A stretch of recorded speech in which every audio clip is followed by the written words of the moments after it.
In the heart of a small, forgotten town, there lived an old woman named Eliza, known for her peculiar habits and reclusive nature. When she passed away, her house, a decrepit, ivy-covered cottage on the outskirts of town, was left to her only living relative, a young woman named Clara. Clara barely knew her great-aunt Eliza. She had only met her once as a child, but the thought of inheriting a property intrigued her. She traveled to the town, eager to explore the old cottage and perhaps sell it if it was worth anything. Upon arrival, she found the house in a state of disrepair.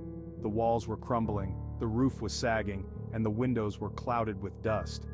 As she ventured inside, she was greeted by the overwhelming scent of herbs and something more acrid, like burnt wood. The interior was just as eerie, dimly lit with narrow corridors, the furniture draped in white sheets, and the air thick with a sense of abandonment.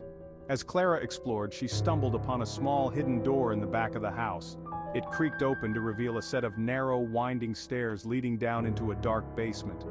Curiosity got the better of her and she descended into the unknown.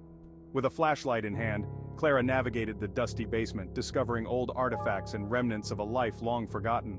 Among the clutter, she found an old, dusty book with strange symbols on its cover. She opened it, revealing pages filled with cryptic writings and eerie illustrations. As she read by the flickering candlelight, Clara felt a chill run down her spine. The book seemed to hold secrets that were better left undiscovered. The basement grew colder, and shadows seemed to move in the corners of her vision. Clara couldn't shake the feeling that she was not alone. Overwhelmed by a sense of dread, she quickly closed the book and rushed up the stairs, eager to leave the basement and its dark secrets behind.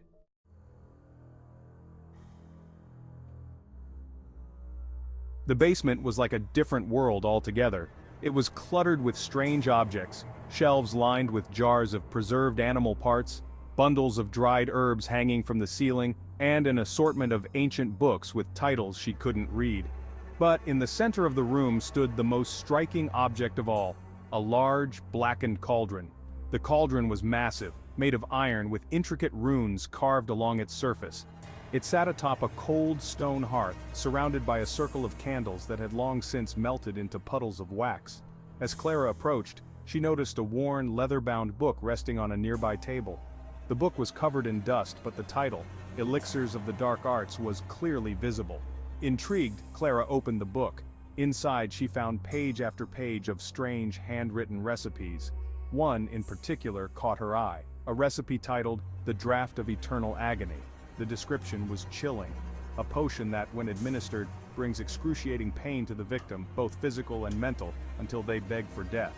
The instructions were detailed and complex, requiring rare ingredients and a specific incantation. But what disturbed Clara the most was the final note in the recipe. Once brewed, the cauldron retains the essence of the potion. Any who dare to touch its contents will suffer its curse. Clara's heart raced as she realized the gravity of her discovery. She took a step back, her mind reeling with the implications of the cursed cauldron. The flickering candlelight cast eerie shadows on the walls, heightening her sense of dread. With trembling hands, Clara closed the book, her mind filled with questions and fear. She knew she had to leave the basement, but the discovery would haunt her thoughts. As she ascended the stairs, the basement door creaked shut behind her, sealing the dark secrets within.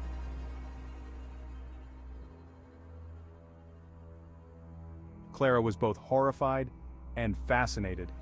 Part of her wanted to close the book and leave the cottage forever, but another part, a darker, more curious part, wanted to know if it was real. Could this cauldron truly be capable of such a dreadful curse? As she pondered, she noticed a small, faded photograph tucked into the book's pages.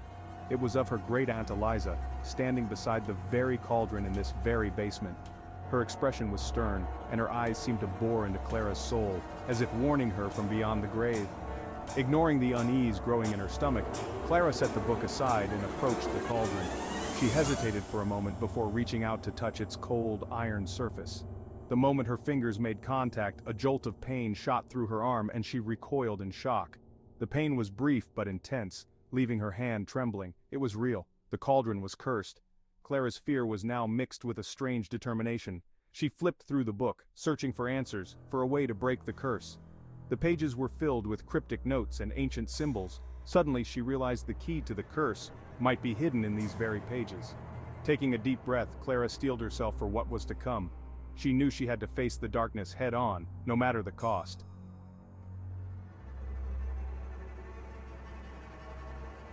Chapter 4. The Consequences.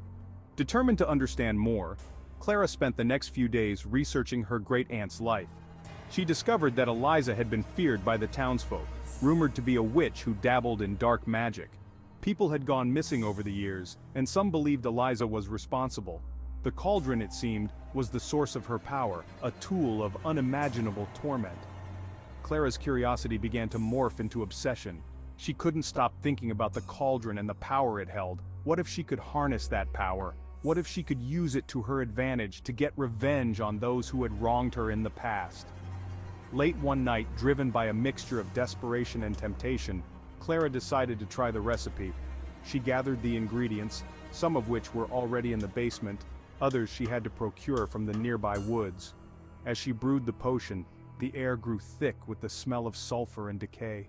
The cauldron bubbled and hissed, the runes along its surface glowing faintly. Finally, the potion was ready. It was a thick, dark liquid that seemed to pulse with malevolence. Clara carefully ladled some into a small vial, her heart racing. She now possessed a weapon of unspeakable pain. But as she corked the vial, something changed. The cauldron began to tremble and the room grew colder. A deep, guttural whisper filled the air, speaking in a language Clara couldn't understand. She backed away, fear gripping her heart, but it was too late. The cauldron tipped over on its own, spilling its contents onto the stone floor. The liquid spread rapidly, turning into a thick, black mist that filled the room.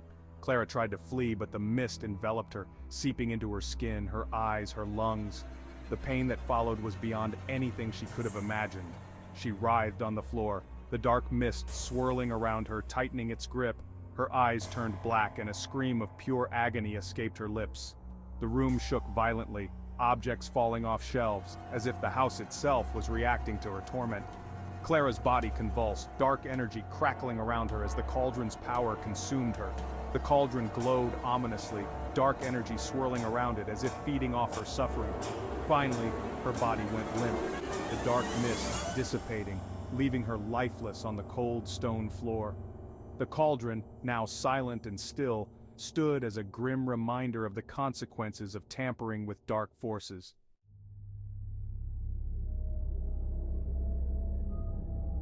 Chapter 5. The Agony.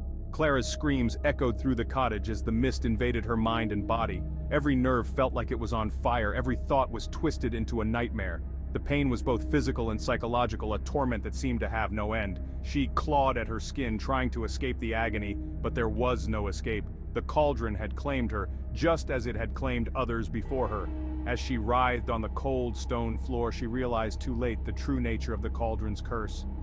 The pain was not just for the victim. It was for the one who sought to wield it. The cauldron's power was not meant to be controlled. It was a trap, feeding off the greed and darkness within those who sought to use it. The forest outside seemed to whisper her name, as if the very trees were aware of her suffering. Clara's eyes widened with the realization that the cauldron's curse was a reflection of her own inner darkness. The ancient book beside the cauldron began to turn its pages, revealing more of the dark secrets that had ensnared her. With a trembling hand, she reached out, hoping for some form of salvation, but finding only more despair. The mist outside thickened, as if the very air was conspiring to keep her trapped in this nightmare. The cauldron bubbled ominously, its dark liquid a constant reminder of the torment it inflicted. Clara's face contorted in a mix of pain and resignation, knowing that there was no escape from the cauldron's grasp.